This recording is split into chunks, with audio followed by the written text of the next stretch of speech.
Hi friend, नमस्कार, जोहार, जय मसीह की।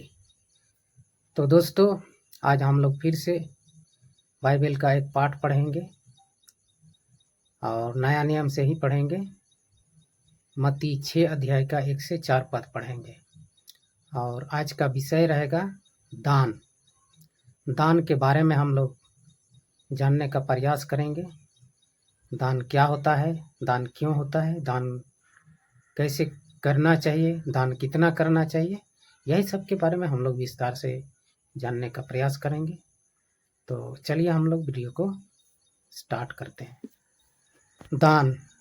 सावधान, तुम अपनी धार्मिकता के कार्य मनुष्य को दिखाने के लिए न करो, अन्यथा अपने स्वर्गीय पिता से कोई भी प्रतिफल प्राप्त न करोगे। इसलिए जब तू दान करे तो अपने आगे तुर ही मत बजवा, जैसे पाखंडी लोग सभाओं और गलियों में करते हैं कि लोग उनको सम्मान करें। मैं तुमसे सच कहता हूँ कि वे अपना प्रतिफल पूर्ण रूप से पा चुके हैं। परंतु जब तू दान करे तो तेरा बायां हाथ जानने न पाए कि तेरा दाहिना हाथ क्या कर रहा है, जिससे तेरा दान गुप्त रहे और तेरा पिता जो गुप्त में देखता है तुझे प्रतिफल देगा। आमीन। चलिए हम लोग अगला पद भी हम लोग पढ़ लेते हैं। इसके बाद विस्तार से इसके विषय में हम जानने का प्रयास करेंगे।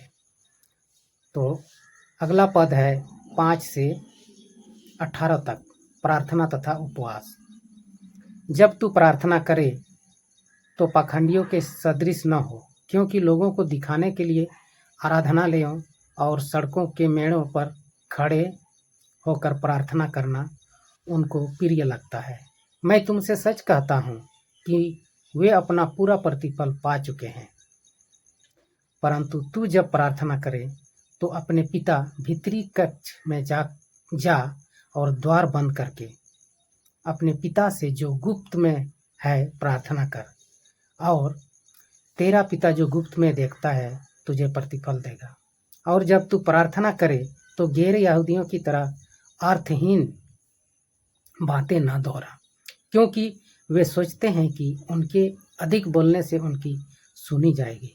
इसलिए उनके सदृश न बनना, क्योंकि तुम्हारा पिता मांगने से पूर्व ही तुम्हारी आवश्यकता को जानता है। अतः तुम इस प्रकार प्रार्थना करना, हे हमारे पिता तू जो स्वर्ग में है, तेरा नाम पवित्र माना जाए, तेरा राज्य आए, तेरी इच्छा जैसे स्वर्ग में पूरी होती है वैसे ही पृथ्वी पर भी पूरी हो। हमारे दिन भर की रोटी आज हमें दे, और जैसे हमने अपने अपराधियों को क्षमा किया है वैसे ही तू भी हमारे अपराधों को क्षमा कर, और हमें परीक्षा में न ला परंतु बुराई से बचा, क्योंकि राज और पराक्रम और महिमा सदा तेरे ही हैं। आमीन। यदि तुम मनुष्य के अपराध क्षमा करोगे तो तुम्हारा स्वर्गीय पिता भी तुम्हें क्षमा करेगा, परंतु यदि मनुष्यों को क्षमा न करो तो तुम्हारा पिता भी तुम्हारे अपराध क्षमा नहीं करेगा। जब कभी तुम उपवास करो तो पाखंडियों के समान उदास दिखाई न दो, क्योंकि वे अपने मुंह मलान बनाए रहते हैं, जिससे कि मनुष्य को उपवासी दिखाई दे। मैं तुमसे सच कहता हूँ कि वे अपना पूरा प्रतिफल पा चुके हैं।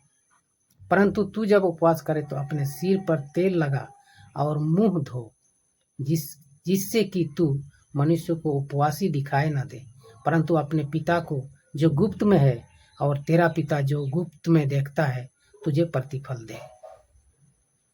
आमीन।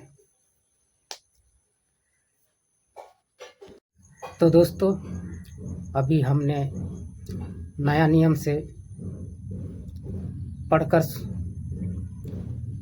कुछ पदों को सुनाया जो कि दान, प्रार्थना और उपवास के विषय में लिखा गया है।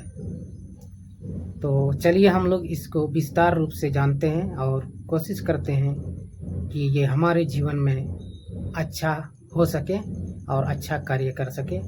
तो विस्तार से हम लोग इसको जानने का प्रयास करेंगे। सबसे पहले दान के विषय में हम लोग पढ़ते हैं, जानते हैं। तो यहाँ लिखा है, सावधान, तुम अपनी धार्मिकता के कार्य मनुष्य को दिखाने के लिए न करो।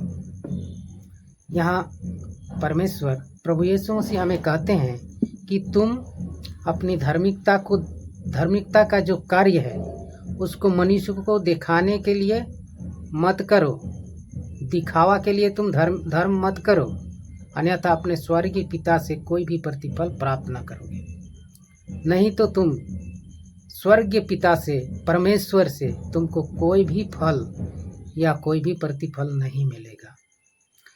इसलिए जब तू दान करे तो अपने आगे तुरही मत बजवा। इसलिए जब भी तुम दान करोगे तो तुम अपने आगे तुरही मत बजवा, जैसे पाखंडी लोग सभाओं में, गलियों में करते हैं। लोग सम्मान करें। मैं तुमसे सच कहता हूँ कि अपना प्रतिफल पूर्ण रूप से पा चुके हैं। परंतु जब तू दान करे तो तेरा बायां हाथ जानने ना पाए।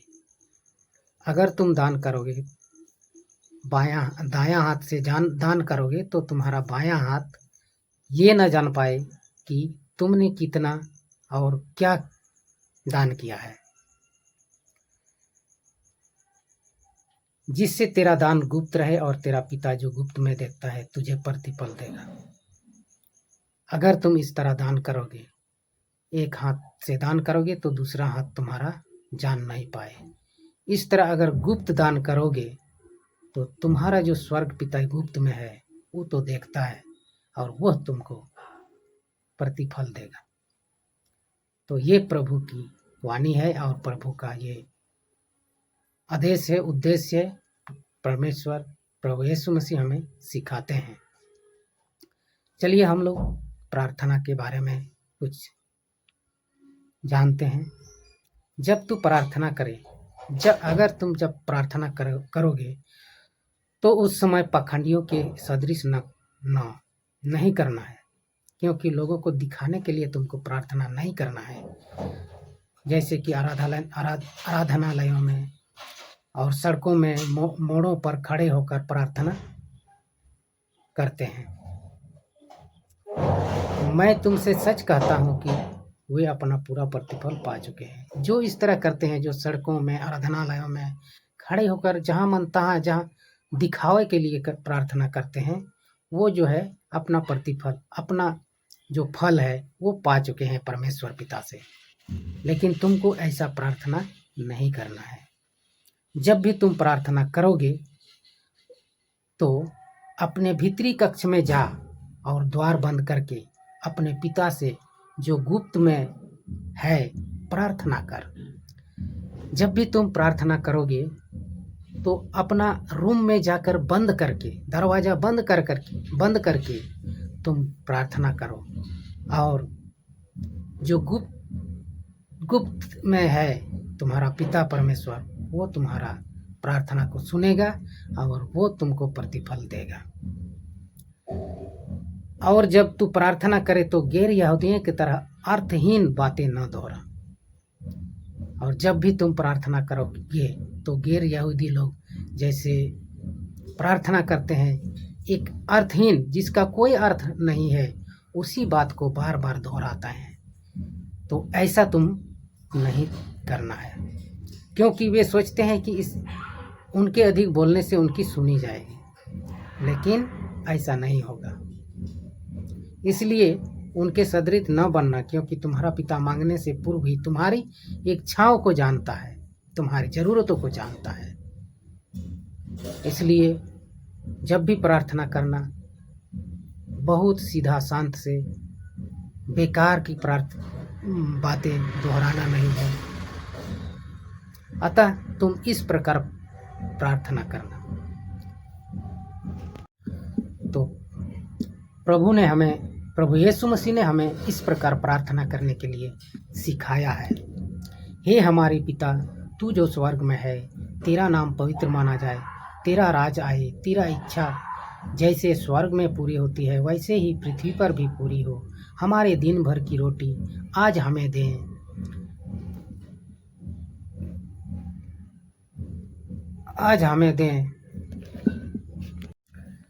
हे हमारे पिता, तू जो स्वर्ग में है, तेरा नाम पवित्र माना जाए, तेरा राज आए, तेरी इच्छा जैसे स्वर्ग में पूरी होती है वैसे ही पृथ्वी पर भी पूरी हो।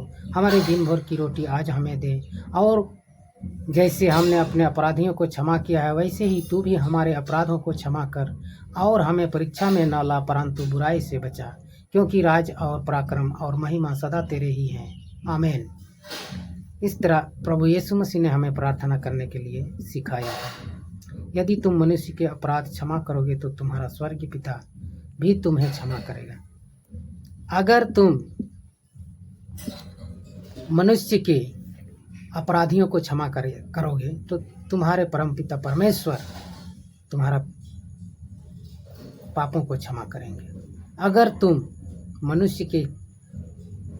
मनुष्यों को क्षमा नहीं करोगे तो तुम्हारा पिता भी तुम्हारा अपराध क्षमा नहीं करेंगे, कभी नहीं करेगा। इस सांसारिक युग में जो भी मनुष्य तुमसे गलती करता है या बड़ा भला बुरा कहता है, लेकिन तुमको उसको क्षमा करना है। अगर तुम ऐसा नहीं करते हो तो तुम्हारा पिता भी तुम्हारा अपराध को क्षमा नहीं करेगा। जब कभी तुम उपवास करो, अब हम लोग जानेंगे उपवास के बारे में। जब कभी तुम उपवास करो तो पाखंडियों के समान उदास दिखाई न देना। जब भी उपवास करोगे, उपवास रखोगे, तो पाखंडियों जैसे उपवास मत करना।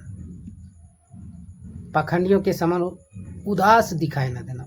उपवास करते समय उदास नहीं दिखना चाहिए चेहरे में। ये पाखंडी लोग जो है वो लोग दिखाने के लिए उपवास करते हैं, क्योंकि वे अपना मुंह मलान बनाए रखते हैं जिससे कि मनुष्य को उपवासी दिखाए। उपवास भी ऐसा करना है जो मनुष्य को पता ना चले, किसी भी मनुष्य को पता ना चले कि इसने उपवास किया है। उस तरह उपवास करना है। दिखाने के लिए मुंह लटका कर उपवास नहीं करना है। मैं तुमने सच कहता हूँ कि वे अपना पूरा प्रतिफल पा चुके हैं। परंतु तू जब उपवास करे, अगर जब तुम उपवास करोगे तो अपने सिर पर तेल लगा और मुंह धो, जिससे कि तू मनुष्य को उपवासी दिखाई ना दे, परंतु अपने पिता को जो गुप्त में है, और तेरा पिता जो गुप्त में देखता है तुझे प्रतिफल देगा। तो उपवास उस तरह करना है। उपवास करते समय माथा में तेल लगाना है, मुंह कान धोना है, और ऐसा लगे कि तुमने उपवास ही नहीं किया है। चेहरा लटकाए हुए नहीं रहना चाहिए, क्योंकि ये इस तरह जब तुम उपवास करोगे तो तुम्हारा परम पिता परमेश्वर जो गुप्त में है वो तुम्हें देखता है और तुमको प्रतिफल देगा। तो इस तरह हम लोगों को उपवास करना चाहिए। और आज का इस विषय में दान, प्रार्थना और उपवास के विषय में हम लोगों ने सीखा। तो दोस्तों, हम लोग इसी तरह उपवास करेंगे, इसी तरह जिस तरह आज हमने इस बाइबल में सीखा। तो आज का वीडियो में इतना ही। फिर मिलेंगे हम लोग नेक्स्ट वीडियो में। तब तक के लिए नमस्कार।